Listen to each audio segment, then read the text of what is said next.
Eu vou fazer uma apresentação básica sobre a questão da Previdência e vou pedir a liberdade de me movimentar aqui para destacar alguns pontos. Então vamos, eu vou apresentar um pouco o que muda na vida das pessoas e nas empresas. Então vamos começar sabendo como é que está a nossa situação hoje no Brasil. Não há mais discussão sobre isso. Nós já gastamos com Previdência mais de 14% do PIB, o que nos coloca entre os 5 países que mais gasta com Previdência no mundo. Apesar de sermos ainda um país relativamente jovem, mas envelhecendo a uma velocidade ayrtonseniana. No âmbito da União, a despesa cresce 50 bilhões a cada ano.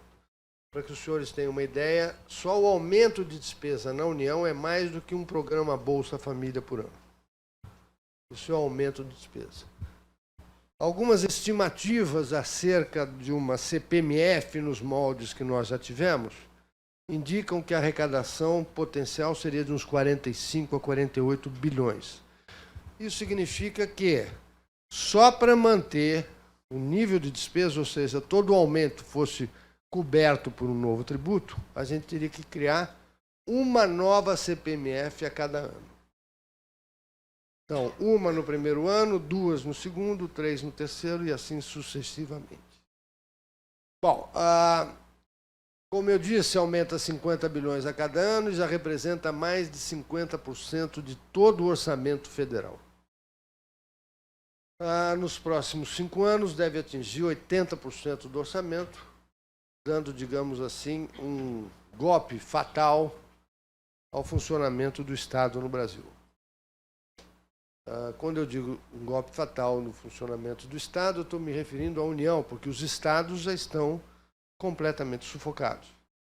Estava dizendo ainda há pouco, não é coincidência que nós tenhamos hoje no Brasil Minas Gerais, Goiás, Rio Grande do Sul, Rio Grande do Norte e Rio de Janeiro estaria, se não tivesse programa de recuperação fiscal, com atraso de salários.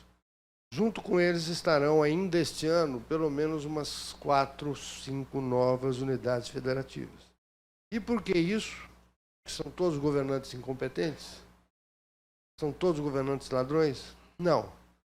Porque os sistemas previdenciários locais estão arrebentando as finanças dos entes subnacionais, inclusive dos municípios, sobretudo as capitais e os grandes municípios, como este aqui em que nós estamos.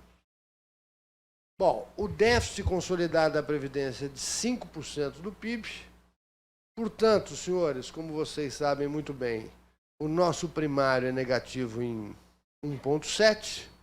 Se a Previdência tivesse em equilíbrio, nós teríamos de cara um superávit de 3,3. Um primário positivo de 3,3. Estamos numa escola de economia.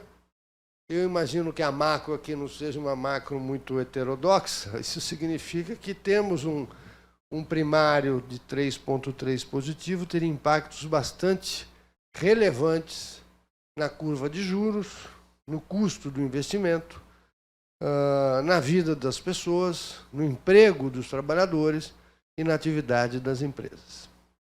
Mas o nosso problema previdenciário não é apenas uma questão fiscal, é uma questão de justiça. As nossas regras previdenciárias são frouxas para os segmentos médios e altos da população e duras para os mais pobres. Então, não é à toa que uma empregada doméstica, em média, se aposente 8 anos depois do que a sua patroa. Um peão de obra se aposenta 10 anos depois do que o empreiteiro. E o gari aqui de Ribeirão Preto vai se aposentar 10 anos depois do que o prefeito. O vereador, o deputado, o senador e mesmo o governador de São Paulo. Pois bem, a idade média das aposentadorias por tempo de contribuição, que pega os segmentos médios e altos da população, é de 54 anos. Porém, mais de 60% das aposentadorias são aposentadorias por idade, para aqueles trabalhadores que não conseguem juntar os 30 anos, 35 anos de contribuição. Eles conseguem juntar 15, 16, e aí eles só podem se aposentar se homem aos 65 anos e mulher aos 60. Se isso fosse uma minoria, a gente poderia não dar devida importância. Mas isso é a maioria das aposentadorias. E mais, se você pegar os 20% mais pobres do nosso país e olhar o sistema previdenciário, ele transfere apenas 5% para esse grupo. E os 20% mais ricos? 42% vai para esse grupo. Bom, parece que para aqueles que lutam por um pouco de justiça social, esse sistema não é adequado. Defendê-lo, portanto, é agir contra princípios de justiça e equidade. É trabalhar contra o trabalhador mais pobre. Vamos adiante. Bom, como desgraça pouco é bobagem, nós temos uma bomba relógio em andamento. Eu vou tentar apresentar para vocês de forma bastante simplificada, né? Com gráficos. A gente tem uma bomba relógio, que é a nossa demografia. Essa bomba foi planejada, foi orquestrada, foi implementada, está em plena execução pelas mulheres.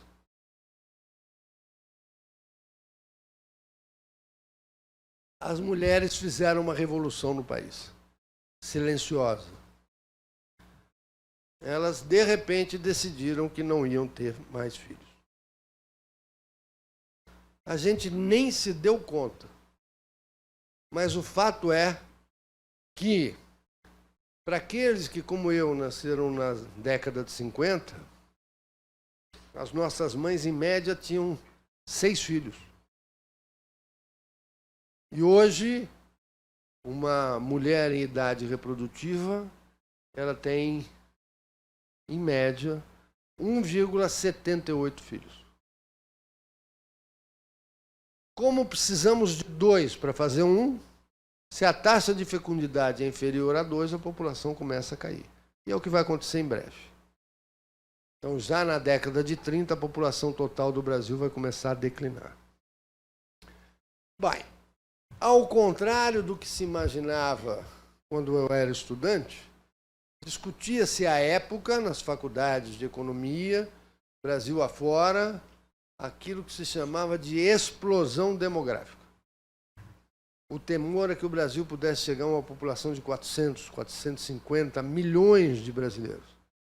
Pois bem, vamos ficar muito longe disso. E hoje o que se começa a discutir é a implosão demográfica. É a incapacidade do país gerar brasileiros em número suficiente para manter minimamente equilíbrio geracional. Eu vou mostrar um pouco isso para vocês, tá? Eu decidi uma coisa na vida. Se aprovar a reforma ou se não aprovar a reforma, eu nunca mais vou querer saber de previdência. Eu já estou há muito tempo estudando previdência. Agora só quero saber de demografia. É uma ciência espetacular, maravilhosa, e não tem, digamos assim, os debates insanos e baixos que o tema fiscal e previdenciário tem me submetido. Pois bem, senhores, o Brasil, que era um país jovem, em muito pouco tempo será um país de velhos, e mais, vocês que estudam economia, ficar mais velho significa ter ganhos menores de produtividade. Só que nós vamos ficar mais velhos que os nossos concorrentes, o que nos coloca um desafio enorme em termos de inserção internacional. Como eu não quero fazer ninguém chorar, eu não trouxe a parte de produtividade aqui. Se eu trouxesse, não sei se eu ficar os jovens aqui talentosos, bem formados, iriam imediatamente pedir um visto para a Austrália, Nova Zelândia, Estados Unidos, Canadá, embora logo para falar, aqui eu não fico, não. Mas eu não tenho essa intenção, eu quero que vocês fiquem.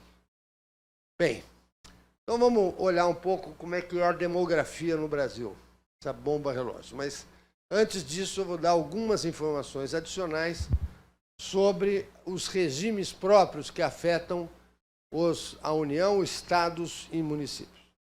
E, senhores, esses são dados realizados, o 19 é projeção.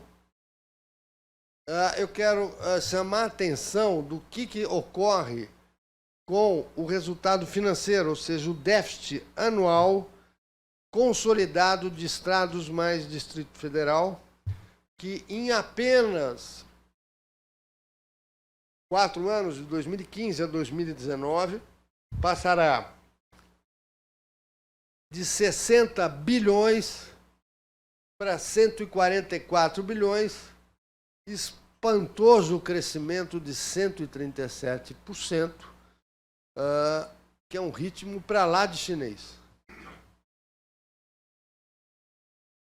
O nosso déficit dos regimes próprios dos estados está crescendo a um ritmo alucinante, algo como 7 a 8% real todo ano. Não há ente que possa resistir a isso. Não há Estado, não há prefeitura que poderá resistir a este resultado.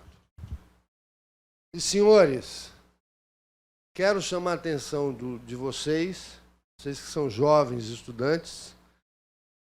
A nossa Carta Magna definiu que caberia aos Estados 3 serviços fundamentais, a saber, segurança pública, educação média e saúde. Muitos dos estados, inclusive nosso estado de São Paulo, não completou o processo de municipalização do ensino fundamental. 30% da rede de ensino fundamental continua ainda na mão dos estados. Pois bem, esses 3 serviços são intensivos em mão de obra. Nesses 3 grupos estão 90% dos servidores públicos de qualquer estado do Brasil. E desses 3, 2 têm aposentadoria especial. Professores e Polícia Militar. Chamo a atenção dos senhores que pelo menos 1/3 das professoras públicas se aposentam com menos de 50 anos.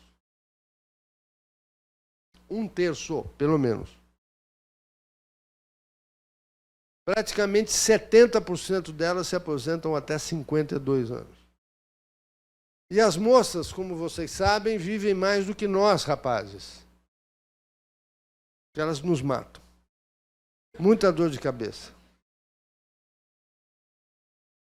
Muito bem. Então, não é incomum você ter uma professora que se aposenta aos 46, tendo contribuído 25 anos, se tanto, porque tem licença-prêmio, que conta em dobro para aposentadoria, enfim. E vai receber 40 anos de benefício.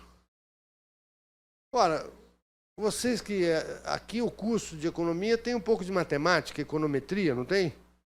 Aprende derivada, integral, aprende equações diferenciais. Muito bem, assim que é bom. Eu, quando comecei a estudar economia, eu fui fazer o primeiro semestre na Unicamp, que na época era o... E aí, o primeiro semestre tinha um curso básico de matemática, e o professor entrou e falou assim: quem quer ser economista não tem nada que aprender matemática. Eu falei, eu estou no lugar errado, saí, prestei vestibular de novo, entrei na USP e lá fiz meu curso. E eu acho que continua assim. Pelo que eu vejo dos trabalhos lá produzidos. Eu torço para que não tem nem déficit da Previdência. Então... Eu ontem comentei num programa que voltaram a falar sobre isso. Eu falei, inclusive, outro dia foi visto Elvis Presley numa ilha no Pacífico Sul e tal. O homem não chegou na Lua. É o tipo de coisa que a gente tem que superar de forma definitiva. Mas, senhores, vamos adiantar aqui. A União também cresceu, porém a um ritmo muito menor. Cresceu nesses 4 anos, o déficit cresceu 36%. Na média, se eu olhar o total de todos os entes, é um crescimento de 78%.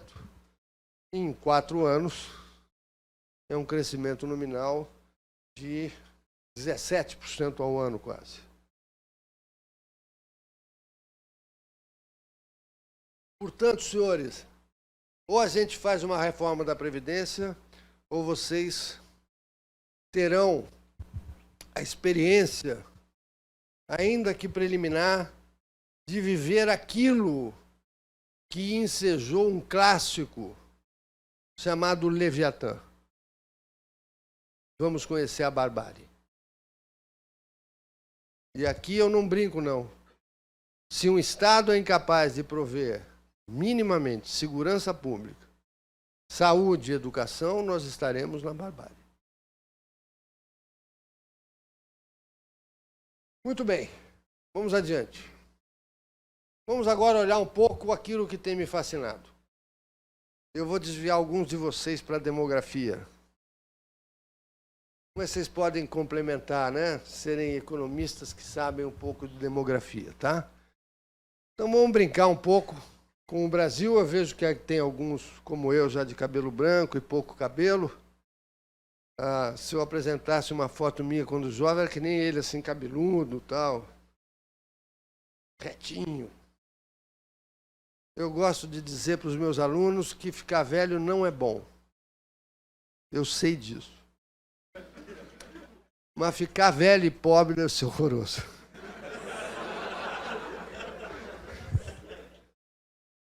E qual é a escolha que o Brasil está fazendo?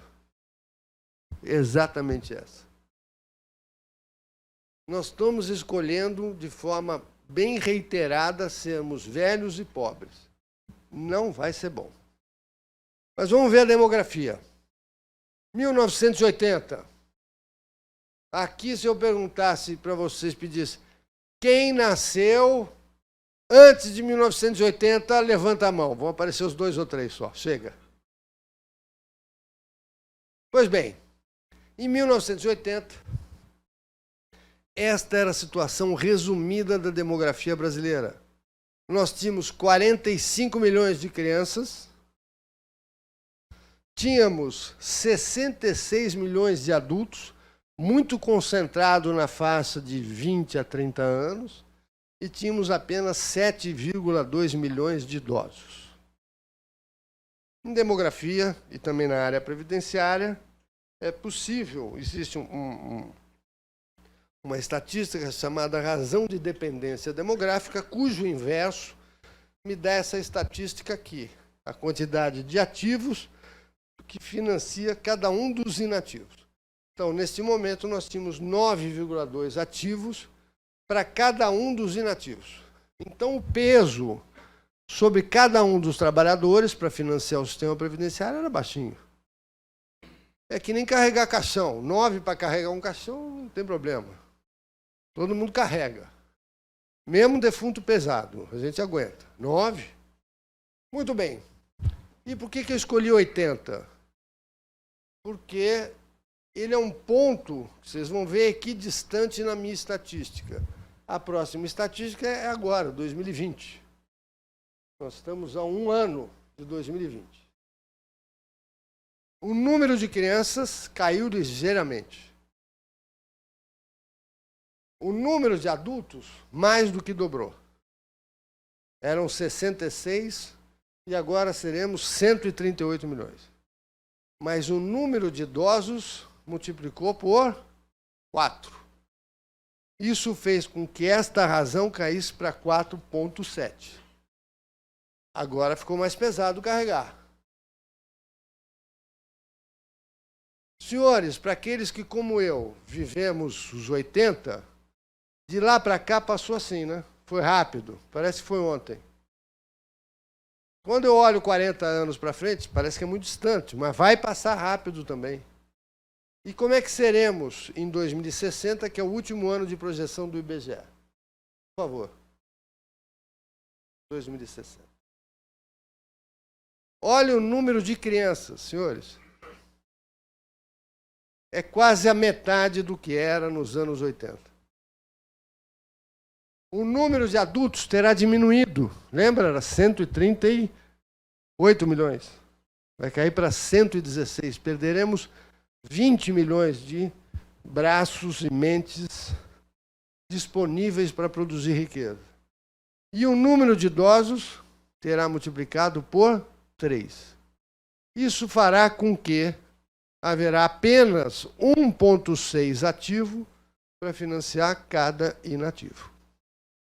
Eu tenho uma neta, se chama Clara, pequenininha, e eu brinco muito com ela. E outro dia eu disse para ela: Clarinha, quando você for uma moça já, depois estudar, estiver trabalhando, você vai ter um velhinho para chamar de seu. Vai ser esse caso aqui, ó. Ela olha assim: como assim, vovô? Eu falei: você vai ter um velhinho para chamar de seu. Por quê? Será apenas 1,6 ativos para financiar cada inativo. Pergunto a vocês: qual deverá ser a carga tributária sobre esta moça? As milhões de Clarinhas espalhadas pelo Brasil, e Rodrigos, e Robertos, enfim, milhões de brasileiros em idade ativa para financiar essa situação. Pergunto a vocês: a deserção social será uma possibilidade factível? Migrar do país será uma alternativa? Já é. O Brasil já é exportador líquido de mão de obra. Diferentemente do que ocorreu nos anos 80, onde exportávamos mão de obra desqualificada, hoje o Brasil exporta mão de obra qualificada.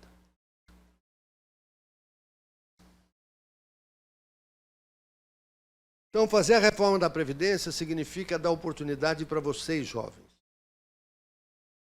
Não acreditem em mim.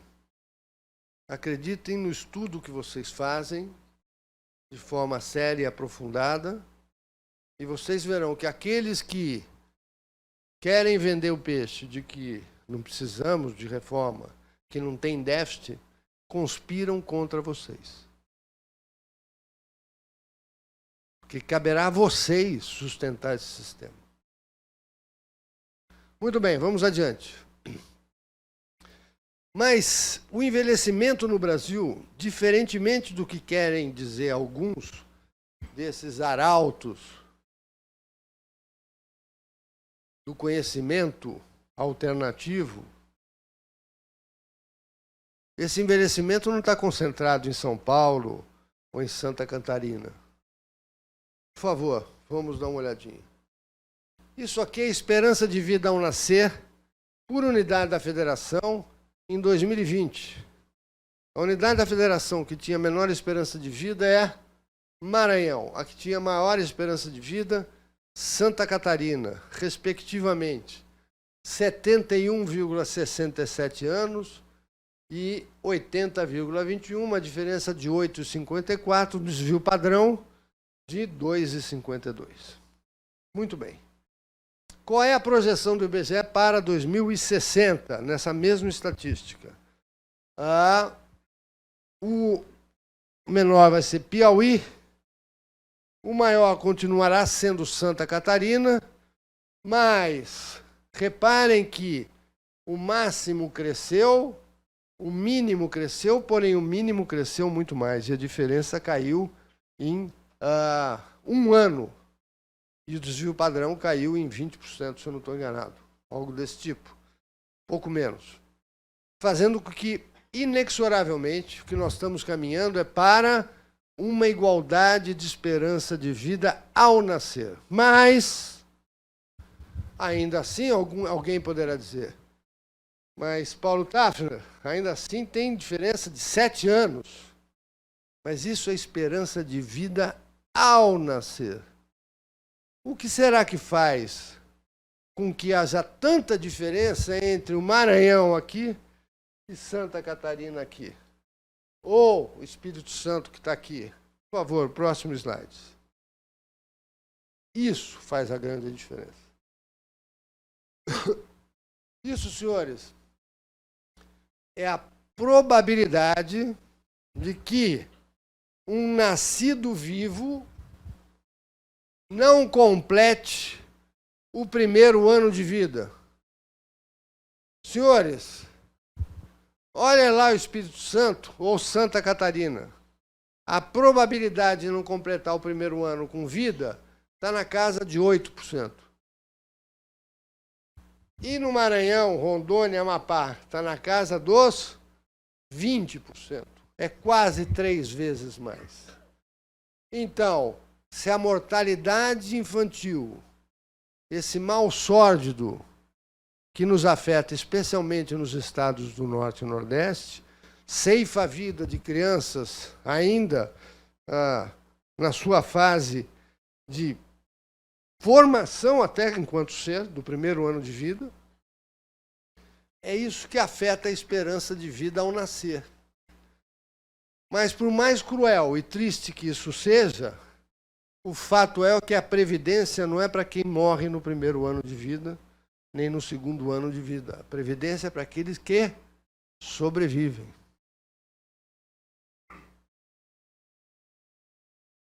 Fazer ou não fazer a reforma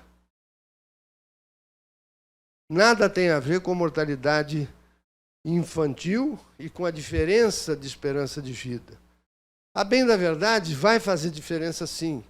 Porque se eu fizer uma boa reforma da Previdência, eu certamente terei mais recursos para investir em saneamento e em saúde, reduzindo a mortalidade infantil dos estados do Norte e Nordeste, fazendo com que a esperança de vida entre todas as unidades da Federação tenha uma maior convergência. Por favor, vamos ver agora como é que é a sobrevida das pessoas.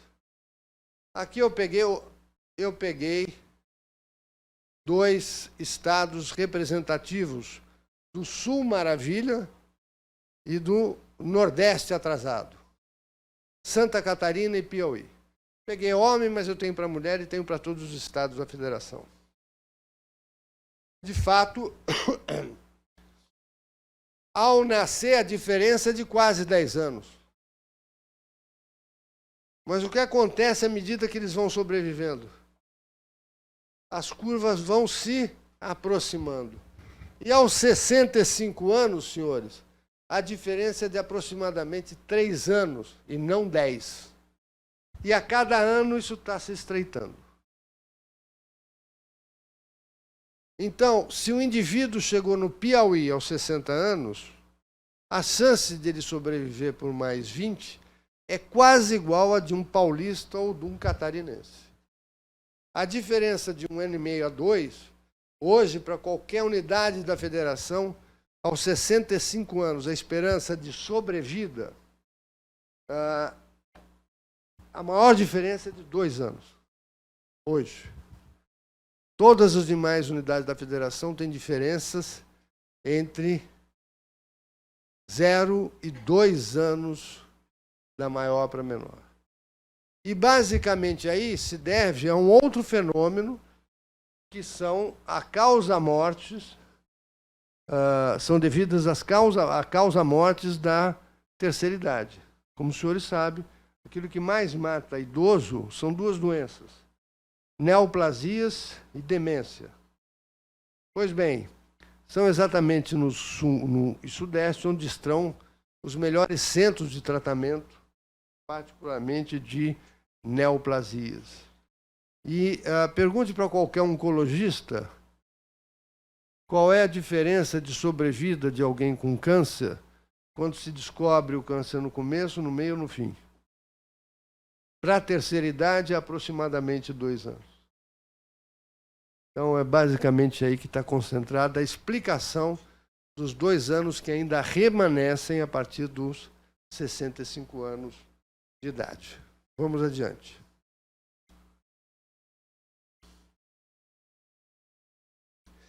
Brasil, em perspectiva comparada. Agora é o seguinte. Estamos só olhando o nosso umbigo. Como é que é? Estamos envelhecendo, vamos fazer isso, vamos fazer aquilo, muito bem. Mas agora vamos colocar o Brasil em perspectiva. Então, por favor. Eu peguei os dados, para quem quiser, vai lá e procura, the United Nations, essa Population Division. Tem aqui o prospecto mais recente de 2017. Você tem para todos os países do mundo, tudo quanto é estatística demográfica. O que eu fiz foi associar a percentagem de idosos com a idade mediana da população. Eles têm esses dados desde 1950 e projeções até 2100. Se você pegar a projeção para o Brasil até 2060 e comparar com a do IBGE, eles estão totalmente aderentes. Por isso eu usei para as comparações a base de dados da ONU. Em 1950, eu só peguei aqui no gráfico 100, senão ia ser uma mancha de bolinha aqui, cada bolinha é um país. Ia ser uma mancha de bolinha, não dava para ver nada. Já está difícil de ver, mas esses 100 países representam 97% da população mundial. Então, eu estou falando basicamente do mundo. O Brasil, em 1950, era o 26º mais jovem país dentre esses 100 países do mundo. Como eu disse para vocês, eu tenho isso tabulado ano a ano, com gráfico, com bolinhas, com movimentos. Eu só preciso de um garoto jovem aí, que bom de informática, uma menina, que saiba fazer esses gráficos dinâmicos. Que aí eu montaria uma apresentação, essas bolinhas assim. Vocês já viram gráficos que são dos 200 países, 200 anos de história? Eu queria fazer um daquele, mas não sei. Se alguém souber, me avisa. Tá bom? Passa um mês de estágio comigo e prepara os meus gráficos dinâmicos. Aí vai ser um sucesso. Vamos lá, vamos andar com isso aí. Em 2000, a gente já está começando a chegar no meio do grupo. Eu vou pular, vou dar um salto bastante grande, mas eu tenho todos os anos. Vamos lá. Em 2000 e em 2100, o Brasil vai estar aqui. Obviamente que a gente está há 80 anos disso. Mas a gente já vai estar entre os 20 primeiros a partir de 2060. E por quê? Porque, basicamente, a gente vai envelhecer rápido e não vai repor população jovem. Por quê? Porque as mulheres ficaram de mal com filhos. Não querem mais ter filhos. Não é à toa que, quando eu fiz uma proposta que ficou conhecida na mídia como Armínio Tafner, eu punha homens e mulheres se aposentando com a mesma idade, mas para aquelas moças que tivessem filho, eu dava um prêmio. E qual era o prêmio? Para cada filho, 1 ano a mais de contribuição paga pela sociedade. Disseram que eu fui muito duro, poderia ser 2. Hoje eu estou convencido que pode ser 3, porque a gente quer filho no Brasil. A gente quer criança. Para cada filho, 3 anos a mais de contribuição. Olha aí, começa a fazer um leilão, né?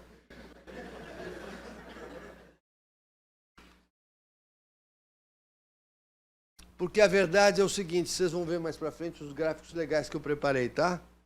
Bom, eu acho. Vocês podem achar uma porcaria, mas... Vai, vamos lá. A gente vai ser o 9º país mais velho do mundo. Vamos adiante. Agora que vocês... Opa, aí você matou.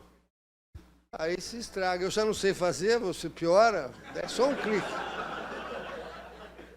É só um clique, só um. Aí, não mexe. Muito bem. Aqui, senhores, eu peguei uma estatística demográfica que é crucial, segundo todos os demógrafos.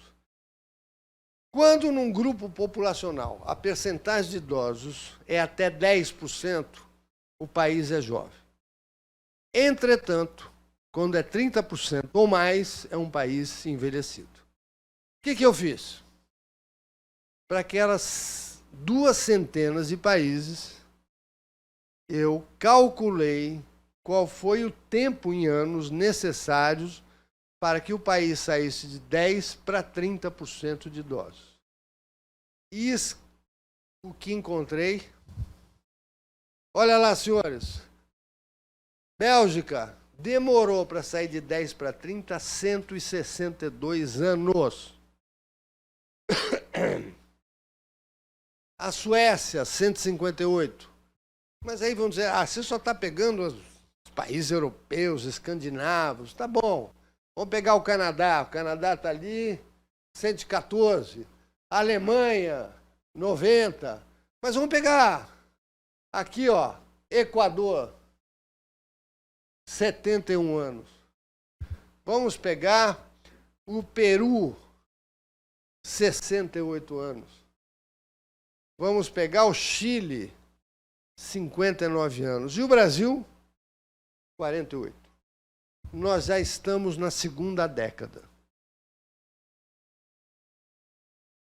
Ou seja, senhores, daqui para frente, se filmasse assim plateias, a gente ia ver que, diferentemente do que temos aqui, ia ter muito mais gente de cabelo branco, mais barrigudinho, mais curvadinho. Então, meninos e meninas, aproveitem por enquanto, porque logo, logo o mercado vai ser só de quarentão.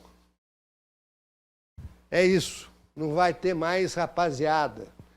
Poucos jovens, lembram? 20 e poucos milhões de crianças. Portanto, é isso que vai restar no grupo social, uma quantidade pequenininha de crianças e jovens no Brasil. Vamos adiante. Bem, dito isso, eu já dei as justificativas para uma reforma. Então, vamos entender, obviamente, que se eu ficasse falando da proposta, a gente poderia falar horas e horas, tem inúmeros detalhes para quem já se deu o trabalho de olhar a PEC. A PEC tem 30 páginas, tem bastante coisa, muitos detalhes. Eu vou trazer as principais mudanças propostas pela PEC, depois eu vou fazer algumas ilações acerca dos impactos da proposta, caso ela venha a ser aprovada. Vamos adiante.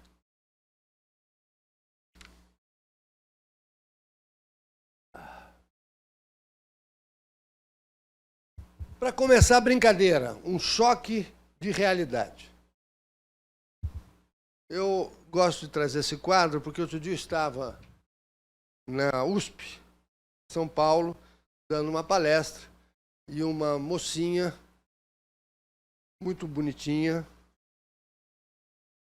possivelmente muito cheirosinha, uma calça rasgada, que deve custar o dobro do meu terno. Ela, num dado momento, se levantou e disse: mas, professor, o teto do regime geral é uma porcaria. O teto do regime geral é R$ 5.839. Senhores, esta é a realidade da nossa situação, que é equivalente à do mercado de trabalho. Hoje, tem aqui os dados de 2008, 2011, hoje, 2018, de todos os benefícios pagos pela Previdência Social, 66% é de um salário mínimo. De 2 salários mínimos, mais 16. Se eu não errei na conta, isso dá 83%, é isso? Se eu somar os de 3 salários mínimos, eu chego a 91%. Que não está aí, mas eu tenho. Significa dizer, senhores, que no Brasil, até 3 salários mínimos, eu estou acima de 90% de todos os trabalhadores e beneficiários da Previdência Social. 3 salários mínimos. Esta é a realidade. A renda mensal de um cidadão superior a 20 mil reais o coloca entre os 2% mais ricos do país. Isso é o Brasil. Gostemos nós ou não. Então, quando alguém vai lá e compra uma calça rasgada que custa 3.400 porque é da marca XPTO, ela está gastando mais do que ganha por mês 90% dos beneficiários do nosso sistema previdenciário e dos trabalhadores do Brasil. E ainda assim, o teto é uma porcaria.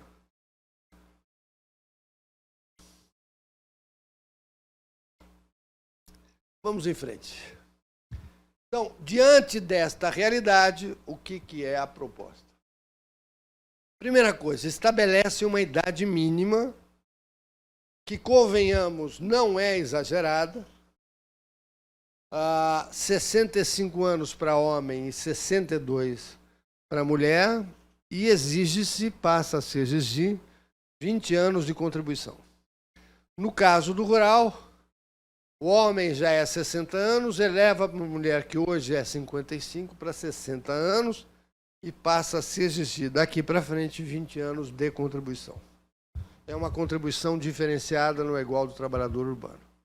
Professores, que hoje não têm idade mínima, passarão a ter, homens e mulheres com 60 anos de idade e 30 anos de contribuição como professor, né? Para poder se aposentar mais cedo. Vamos adiante. Cálculo do benefício. Vai ser 60% o valor básico, se atingir os 20 anos, e 2% para cada ano adicional aos 20. Significa dizer que para você ter uma taxa de reposição de 100%, você terá que contribuir por 40 anos.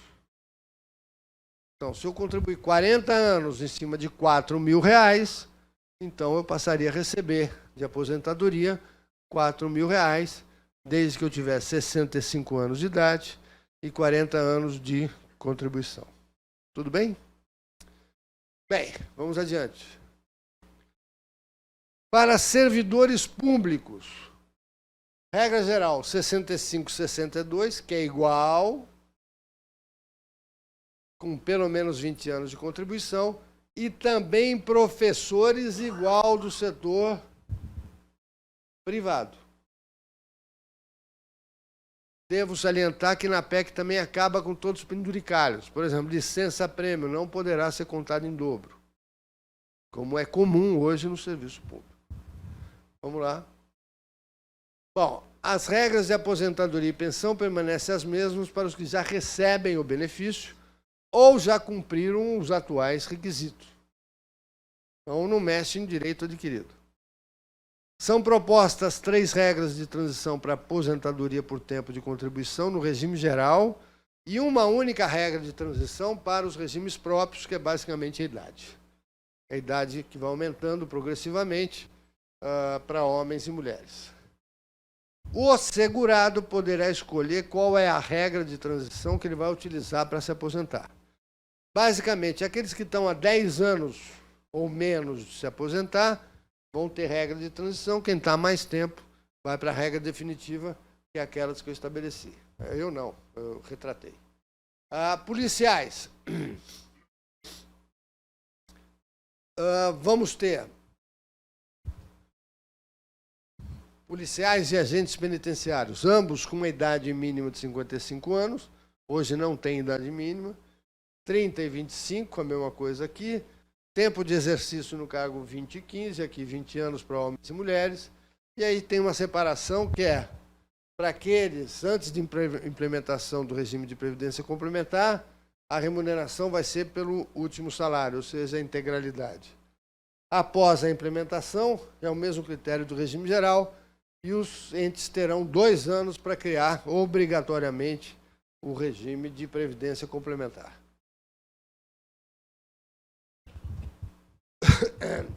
Pensão por morte.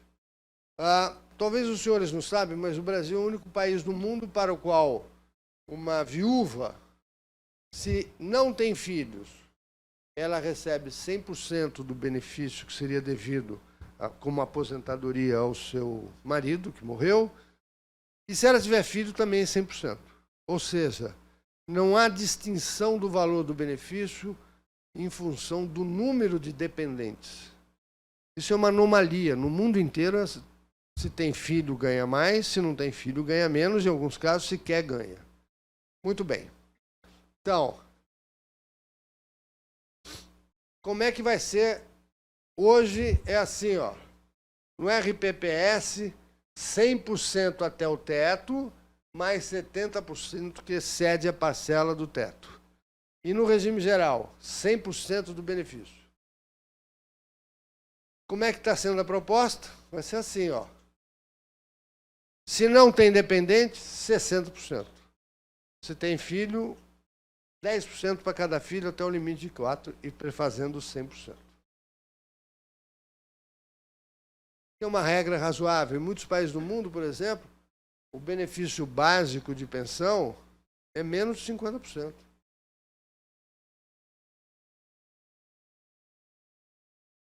Mas se tem criança, aí aumenta e pode chegar a 100%. Aliás, um pouquinho de aula de história. Todo mundo pensa em aposentadoria quando fala em previdência, mas o benefício previdenciário mais antigo do mundo é a pensão. Muito antes de existir a aposentadoria, havia pensão. Desde Roma antiga, passando pela Idade Média, havia benefícios de pensão. Para proteger quem? Basicamente a prole e a viúva.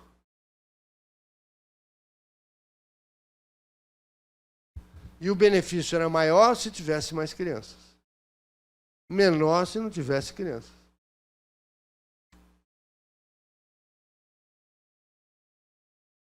Em muitos casos, se a viúva não tivesse filho, ela recebia um benefício, em pouco tempo, e depois ela que se virasse para arrumar um marido. Porque o fundamento da pensão era para proteger a prole. Muito bem. A outra coisa é que nós vamos ver diz respeito à acumulação. Hoje, senhores, na legislação brasileira é possível se acumular vários benefícios. Eu sempre cito isso. A lei autoriza a acumulação de 2, 3, 4, até 6 benefícios. Uma pessoa pode ganhar 6 benefícios. Eu conheci uma senhora, está velhinha, daqui a pouco ela vai morrer. Está velhinha. Mas ela recebia 6 benefícios. 3 aposentadorias e 3 pensões. O total de recebimento dela era próximo de 100 mil reais. Ela achava um absurdo, mas ela tinha direito. É só no Brasil que acontece isso. Então agora acabou. Com a reforma, você pode acumular, ter um benefício, você escolhe o maior deles, e o segundo vai ter essa faixa de acumulação. Do segundo benefício, seja ele quanto for 10 mil reais, não importa. Até um salário mínimo, você vai incorporar 80% desse valor. É cumulativo. Entre 1 e 2, 60. Entre 2 e 3, 40. Entre 3 e 4, 20. E dali para frente não acumula nada. É isso. E olha que tem gente resmungando pra caramba. Eu recebo e-mail, é um absurdo. Estão caçando o meu direito. Não escuta, você nem é viúva, como é que está caçando o seu direito? Você está pensando em matar o marido, é isso? A pessoa nem ainda é beneficiária, mas está querendo garantir a renda futura. Ele disse que isso é uma quebra de contrato. Eu falei, tá bom. Senhores, a vida humana é pródiga em argumentos. Todo mundo tem argumento para tudo. Todo mundo tem argumento para tudo. enfim. Vamos lá, vamos adiante. Bom, isso tem sido objeto de muita falsa informação. Não, quer combater o privilégio, meus deputados vão... Não, mentira, acabou. Como é que vai ser para deputados federais e senadores? 60 anos de idade mínima para homens e mulheres, né? Isso é a regra atual. 35 anos de contribuição, recebe 35 avos do salário para cada ano de parlamentar. Existem algumas casas legislativas que tinham planos específicos que, com 2 mandatos, incorporavam a integralidade disso. Está acabando. E agora vai ser da seguinte forma. Não pode mais ter esse plano, não pode mais ter. Quem tem, termina, não pode entrar mais ninguém, não pode ser criado nenhum plano. E vai ser exatamente assim, 65 anos de idade mínima para homens, 62 para mulheres, e para quem está com mandato, ele vai ter que pagar 30% de pedágio do tempo de contribuição que ainda faltar. E dali para frente, novos parlamentares, regra geral do INSS. E fica vedada qualquer criação de plano especial de aposentadoria para parlamentares no Brasil. As câmaras e assembleias legislativas terão que se adaptar.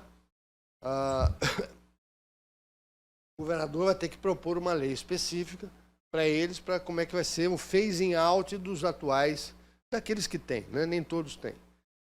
Como é que é o phasing out? Mas ninguém mais pode entrar naqueles sistemas antigos. Acabou. Então, ao contrário do que dizem, a proposta ataca, sim, aqueles mandatários, né, de mandatos eletivos. Vamos adiante.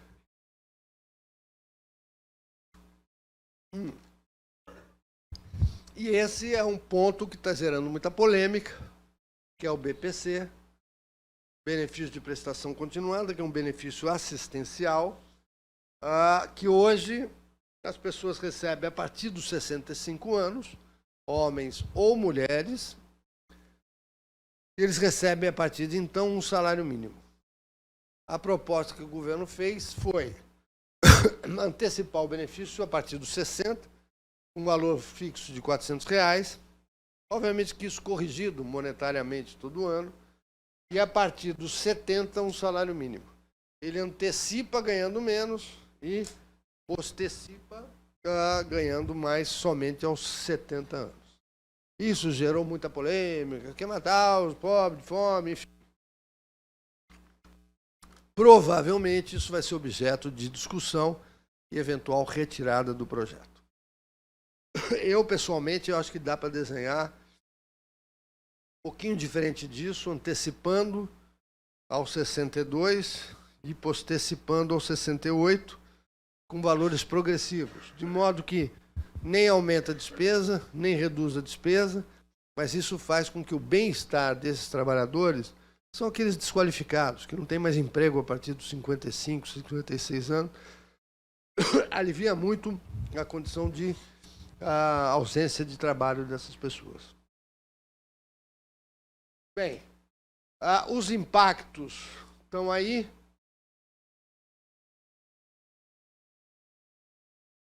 Das principais medidas. Aqui, a assistência fásica, o impacto dela é 30 bilhões. Na verdade, em torno de 32. O que economiza muito é a focalização do abono, né? Que hoje em dia é pago para os trabalhadores que no ano anterior receberam até 2 salários mínimos. O governo quer focalizar só para aqueles que receberam até um salário mínimo. Isso daria 150 bilhões em 10 anos. O BPC, que é aquela assistência fásica, em si ela economiza 30 bilhões, é muito pouco.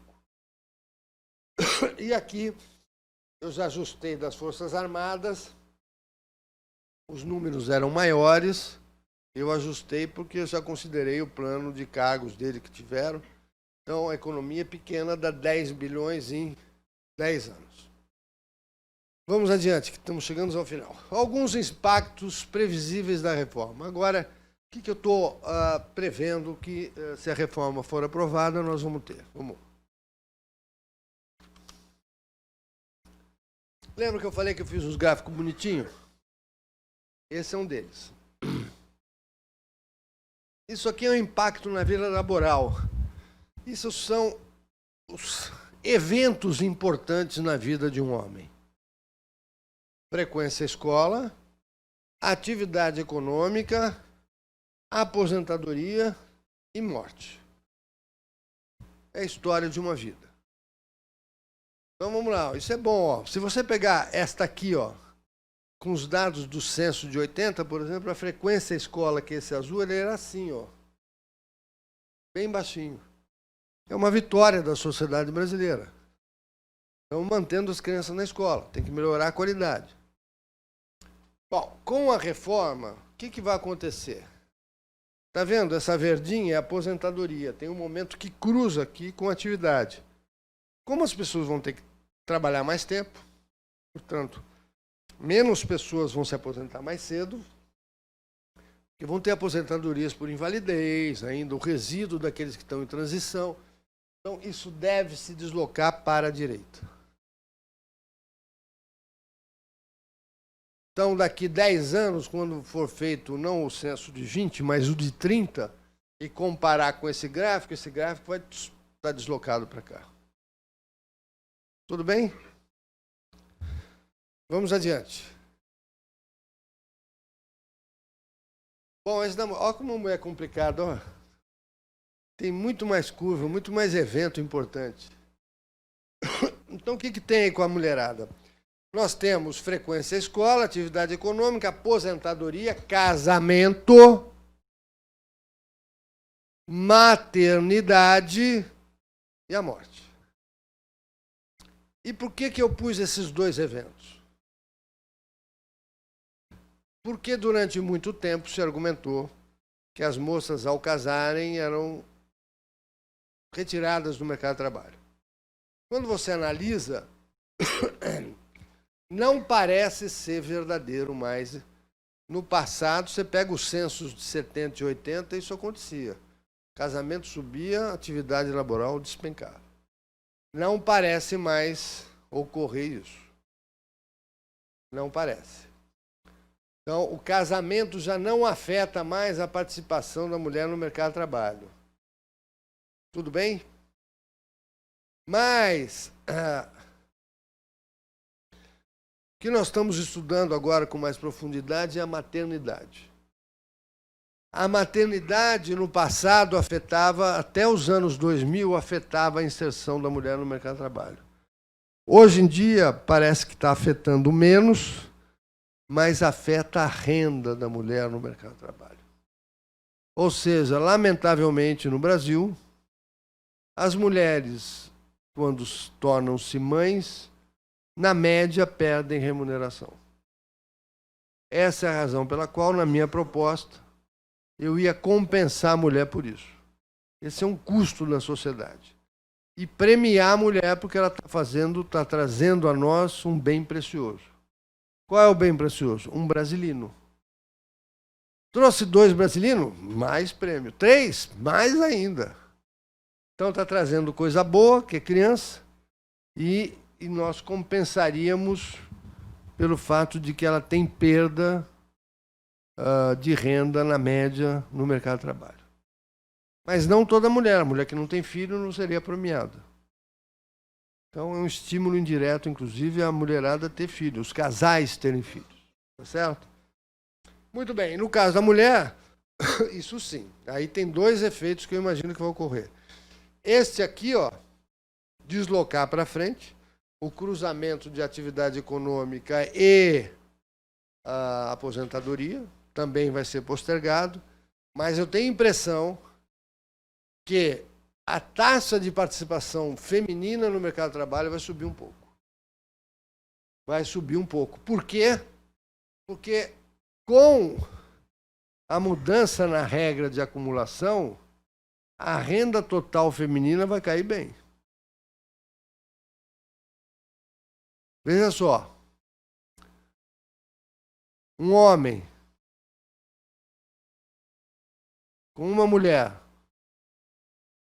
Se eu tivesse que apostar quem vai deixar a pensão para quem, vocês diriam que quem que vai descer a pensão? O homem. Como agora a mulher não pode acumular, a renda total dela vai cair. Para compensar isso, ela vai ter que se inserir mais no mercado de trabalho. As pessoas não vão pensar assim, mas elas vão sentir isso. E elas reagem a esse estímulo. Tudo bem?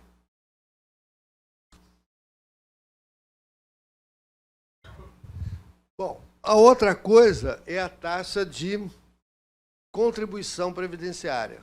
Essa é a curva de contribuição previdenciária do censo demográfico. Então, a curva é crescente, né, com a idade, aí fica mais ou menos estável, a partir dos 40 e pouco começa a cair. Isso vai ter que se deslocar para a direita. Ou seja, as pessoas vão, de alguma forma, ficar mais tempo no mercado de trabalho, contribuindo mais tempo para poder preencher os requisitos para a aposentadoria. Então, a taxa de contribuição vai aumentar.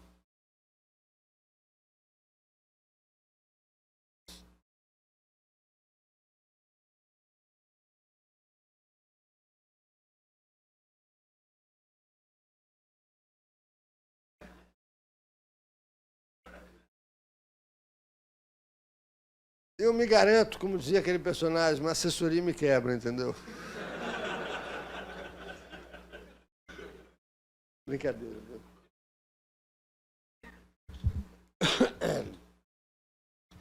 Isso aqui o que eu fiz foi estimar os impactos na renda de um trabalhador que se aposentasse depois da reforma, no primeiro ano pós-reforma. Obviamente que é em termos médios, quanto é que ele receberia de renda do sistema previdenciário sem a reforma e quanto é que ele vai receber de renda com a reforma. E é uma perda razoável. Que, aliás, é um dos objetivos da reforma. É esse o objetivo. Então, está atingindo bem, está cumprindo seu objetivo. Então, esta perda de renda, os trabalhadores terão que compensar de alguma forma. Se não integralmente, pelo menos parcialmente. E isso é um resultado legal, porque os trabalhadores no Brasil vão começar até agora um pouco mais de preocupação em poupar. A taxa de poupança do Brasil é baixa. A taxa de poupança do governo é ridícula, negativa. E a taxa de poupança das famílias brasileiras também é baixa. Se você controlar por renda vários países do mundo, a taxa de poupança da família brasileira é das menores do mundo. Uma família chinesa, com a mesma renda que a gente, poupa muito mais do que uma família brasileira. Então, isso vai ser bom. Vai forçar os trabalhadores a aumentarem a sua taxa de poupança. Bom, vamos lá. Eu acho que você está com descarga elétrica aí.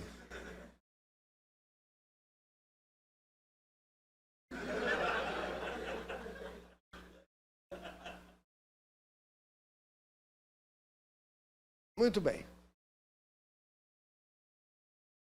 Senhores, aqui, ó, 3 grupos etários relevantes. 0 a 14, 15 a 64, 65 e mais. Repara que o azul, esse vermelhinho, ele tem que produzir riqueza para sustentar esses 2 grupos aqui, né? Os seus filhos e os idosos da sociedade. Durante muitos anos, a maior despesa era com as crianças. Porque a presença de idosos era menor na sociedade. No caso do homem, em 2045, nós vamos ter mais idosos masculinos do que crianças masculinas. E nas mulheres, ocorre 10 anos antes. Ou seja, se olhar para o lado assim, tem mais velha do que menininha. Olhou para o lado, tem mais velho do que menino. E essa distância aqui, ó, para o homem vai ser muito maior. Ainda vai ter uma população idade ativa masculina bem maior proporcionalmente do que dá na feminina. Isso vai fazer com que tenha mudanças no comportamento e na vida da nossa sociedade. E aí eu listei algumas delas. Aí, assim. Isso aí, lembra que eu falei que velho começa a ter ou neoplasia ou demência? É o meu caso. É a demência. Bom, uma das coisas que vai acontecer é isso aí. Hoje, como é que o Brasil gasta com saúde? O Brasil gasta mal, mas não gasta pouco. Se você olhar como proporção do PIB, o Brasil gasta mais ou menos o que gasta a média da OCDE. Ele gasta mais do que a Espanha, por exemplo, mais que a Finlândia, mais que o Japão. Se eu somar o gasto público com o gasto das famílias. Mas, vamos lá. O que eu fiz? Isso vocês estão estudantes de economia. É o trabalho de pesquisa que, no linguajar popular da minha avó, poderia ser substituído por quem não tem cão, caça com um gato, não é isso? Nós, em economia, temos que fazer isso muitas vezes nas nossas pesquisas. Eu não tenho como saber qual é o custo exato médico por indivíduo no Brasil. Gostaria de ter, que aí eu poderia, com microsimulações, aplicar mudanças demográficas e calcular. Eu não tenho isso. O que eu fiz foi levantar em quase 3 dezenas de planos e provedores de saúde como é que é a relação de custo que eles cobram para esses grupos etários. Que é basicamente assim que está estruturado o plano de saúde no Brasil. As faixas de cobrança são basicamente essas. Uma vez que eu apurei isso, eu consegui normalizar o custo de saúde por faixa etária. E aí... Não, volta lá, desculpe. E aí o que eu fiz foi o seguinte, uma vez que eu normalizei, eu falei, bom, se eu mudar a demografia, que eu sei que vai mudar, o que vai acontecer com o custo de saúde no Brasil? Padronizei em 100. E em 2060, sem considerar qualquer custo adicional de ganho tecnológico, nada disso. Só por efeito demográfico, o custo de saúde no Brasil vai dobrar. Por quê? Porque na composição da população vai ter mais velho do que criança. Basicamente isso. E velho custa caro para a saúde.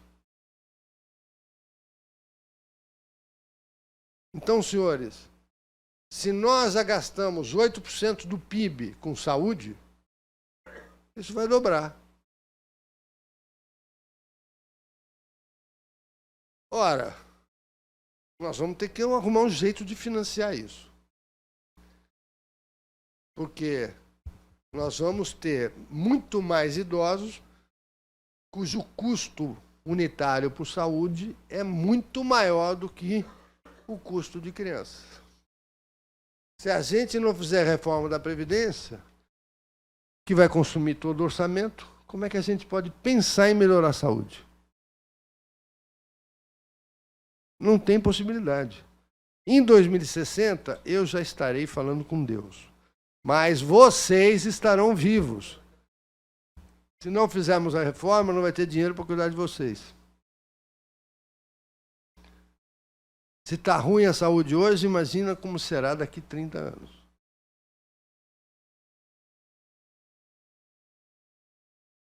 Bom, senhores, então, basicamente, eu resumi. A minha lista é muito maior, mas seria enfadonha. Trabalhadores permanecerão mais tempos ativos no mercado de trabalho. Obviamente que trabalhadores e empresas deverão se adaptar a um novo perfil demográfico. Não vai ter jovem, vai ter mais velho. Indivíduos e famílias terão que fazer maior esforço de poupança para poder enfrentar a velhice. Os custos com saúde deverão subir dentro e fora das empresas. Você vai ter mais velho trabalhando, aumenta o custo de saúde nas empresas. A formação médica vai se modificar completamente. Então, tem algum amigo, amiga, namorado, namorada, namorido, sei lá o que for, está fazendo medicina? Primo. Então é o seguinte, não seja obstetra, você não vai ter emprego. Não vai ter emprego. Sabe aquele negócio de fazer parto? Vai desaparecer.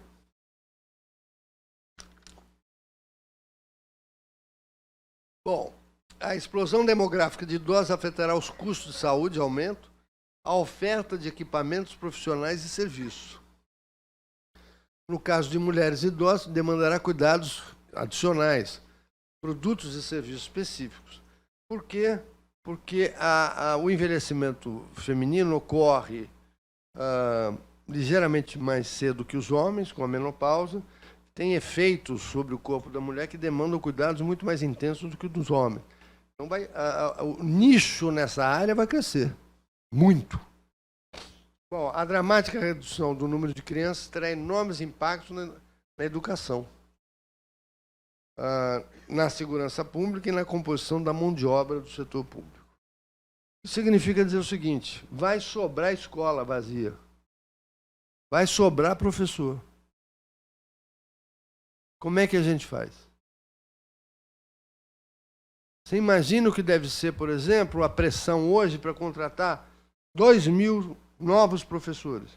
Você sabe que daqui 10 anos não terão mais nada para fazer. Isso vai ensejar uma série de discussões, por exemplo, sobre estabilidade no setor público. Como é que você vai ter mão de obra ociosa? Milhares e milhares espalhados pelo Brasil inteiro.